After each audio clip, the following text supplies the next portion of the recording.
Oh, regarde, une pluie de météorites. Non, c'est une blague, mais ce serait chouette, non? Si tu es fan de pleine lune, il y en a une qui arrive très bientôt. Le 28 mars pour être exact. La lune entière s'illuminera sous nos yeux, car elle sera située en face de la Terre et éclairée par le soleil. Cela devrait nous garantir une nuit inoubliable. Quand on la regarde bien, on peut dire qu'elle ressemble à une énorme boule de neige suspendue dans le ciel. Certaines tribus indigènes de l'hémisphère nord de notre planète ont dû penser la même chose. C'est pourquoi ils l'appelaient la lune de neige lorsqu'elle était grande et pleine. Si tu as un télescope, ne manque pas les 9 et 10 mars, car 3 planètes seront alors alignées pour ton plaisir esthétique. De haut en bas, tu verras Jupiter, puis Saturne et enfin Mercure. Selon la précision de ton télescope, il y a de fortes chances que tu puisses voir des détails de ces 3 planètes. Ajuste un peu ton télescope et les voilà! C'est presque comme si elles n'étaient pas à des milliards de kilomètres les unes des autres. Mais ce n'est pas tout, elles seront aussi visibles à l'œil nu. Cela signifie que tu n'auras même pas besoin de télescope. Tu les verras probablement sous la forme de 3 points blancs et brillants dans le ciel. Tu devras regarder au sud-est environ une demi-heure avant le lever du soleil et tu les verras. Tu as envie d'une douche relaxante? Pourquoi pas plutôt une pluie de météorites? Cette fois, tu peux garder ton télescope rangé et tu n'as pas à t'inquiéter si tu manques une ou deux de ces pluies, car il y en aura plusieurs cette année et elles seront d'ailleurs assez bien réparties dans le temps. Prends ton calendrier et mets un rappel sur ces mois. Tu peux choisir entre avril, août, octobre, novembre et décembre. Certains mois ont même 2 pluies au lieu d'une seule, comme octobre et novembre. Choisis le mois et le jour qui te conviennent. Et si c'est déjà l'hiver, n'oublie pas de prendre une bonne couverture.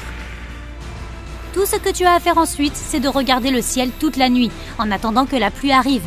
Si tu n'as pas envie d'attendre, mets un réveil pour te réveiller au milieu de la nuit. Attention, Mercure vient droit sur toi! Ne t'inquiète pas, elle est toujours là-haut, mais juste un peu plus près que d'habitude. Le 17 mai, elle sera à sa plus grande élongation orientale, ce qui signifie qu'elle sera plus facile à observer. Juste après le coucher du soleil, dirige ton regard vers le ciel à l'ouest et essaie de trouver la planète.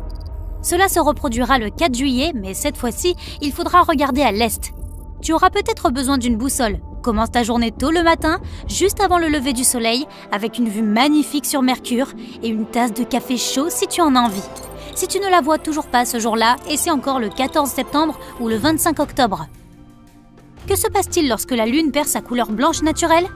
Cela se produira quelques jours après la première représentation de Mercure, le 26 mai. Cela s'appelle une éclipse lunaire totale. La Lune va s'assombrir progressivement, comme si quelqu'un la recouvrait de peinture rouge foncé, jusqu'à ce qu'elle atteigne finalement cette sorte de couleur rouille que tu peux voir ici. Tout le monde ne pourra pas la voir, sauf si tu es en croisière dans l'océan Pacifique ou en voyage en Extrême-Orient. Si tu te trouves à côté de la tour de Tokyo, tu auras de la chance. Elle sera visible dans tout le Japon. Et si tu te trouves dans la partie ouest de l'Amérique du Nord, tu pourras aussi voir le changement de forme de la Lune. Enfin, pas tout à fait un changement de forme, elle ne va pas se transformer en loup-garou ou quoi que ce soit. Ce sera plutôt un changement de couleur. Maintenant, imagine un énorme trou noir. L'événement astronomique suivant ressemble un peu à ça. Le 10 juin, pendant l'éclipse solaire annulaire, la Lune sera à son point le plus éloigné de la Terre.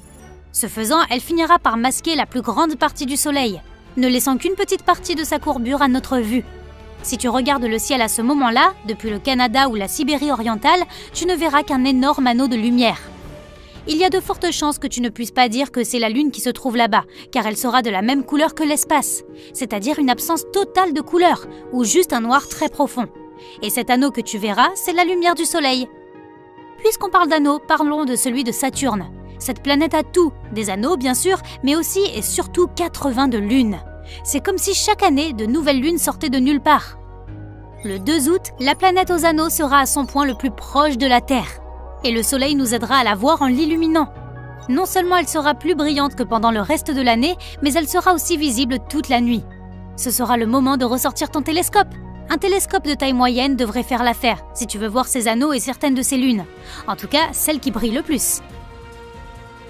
Une autre planète qui se rapproche est Jupiter. Cette fois-ci, ce sera le 19 août. Le même phénomène se produira. Le Soleil se reflètera sur la face de la grande planète, à la différence que cette fois, si tu as ne serait-ce qu'une bonne paire de jumelles, tu pourras voir les 4 plus grandes lunes de la géante gazeuse. Bien qu'elles ressembleront à de simples petits points, tu sauras maintenant ce qu'ils sont vraiment. Tu te souviens de ces pluies de météorites dont nous avons parlé tout à l'heure?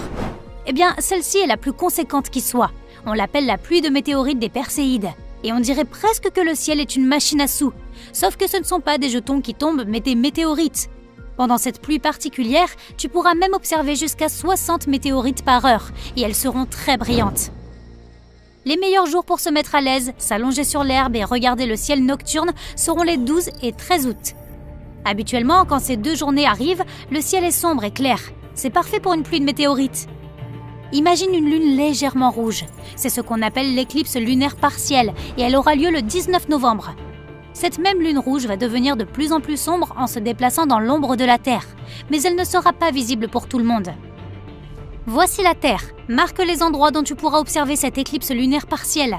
D'abord l'Asie orientale, puis le Japon.